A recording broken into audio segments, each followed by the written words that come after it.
Good evening. My name's Paul. My question is for you, Anastasia. I don't agree with everything the government that the Premier leads has done.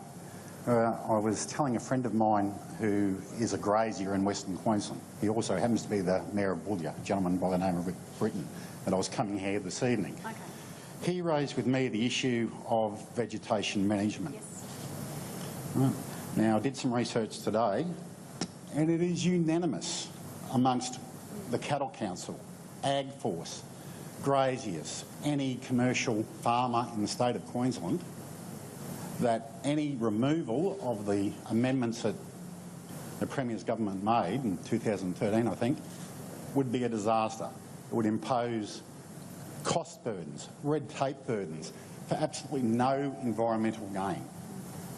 You know, it was described in a rural paper as a policy that demonstrates the political foresight of a scrub turkey seeking green heat, i.e. you're trying to get green preferences in southeast Queensland at the expense of rural and regional Queensland.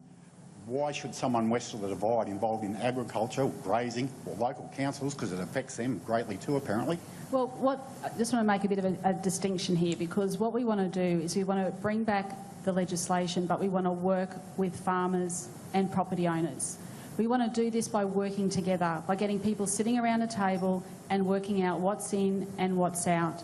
And it's that high growth vegetation that we're looking at. So I'm more than happy to sit down, and what we've seen on the other side by this government is a government of division, of not sitting down and talking with people, rushing in, making their own decisions, sacking committees in the middle of the night. Just sticking to the Labor policy, which is what the question is. Is there going to be an environmental gain from what you're suggesting? I actually think this is a policy that we will work with everyone to come up with the right solution.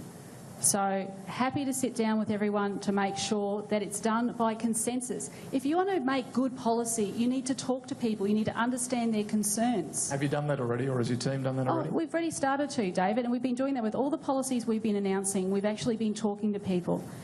Sitting down around the table, like I said, with the nurse guarantee. We sat around with nurses from all around the state that came in and told me. You won't necessarily go ahead with it, or is it? No, with this one here, when we go to the policy stage, there will be full consultation. I want to lead a government of consensus. I want to bring people together. I want to sit down at the table, talk to them about the issues and come up with agreements.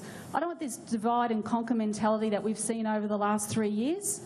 This is not what Campbell Newman promised. Okay. The last 3 years, there has been no humility, grace and dignity. Just sticking on this policy though, are you saying there's a question mark over whether you'll do it or not? No, we are going to bring in new laws, but we will be working with people to come up with the best outcomes. Paul, thank you. Just a quick comment on Anastasia's reply. My understanding from Rick Britton... Just in the microphone there, Paul. Sorry. My understanding from Rick Britton is that consultation process was extensive in relation to the amendments that the Premier's government made. Ag Force, Cattle Council, graziers, the Western Queensland councils are very happy with the amendments. They work. There's no cost. Why would you go back? Paul, I think you we will sit down and we will talk with people. Okay, thank you. Let's get another question.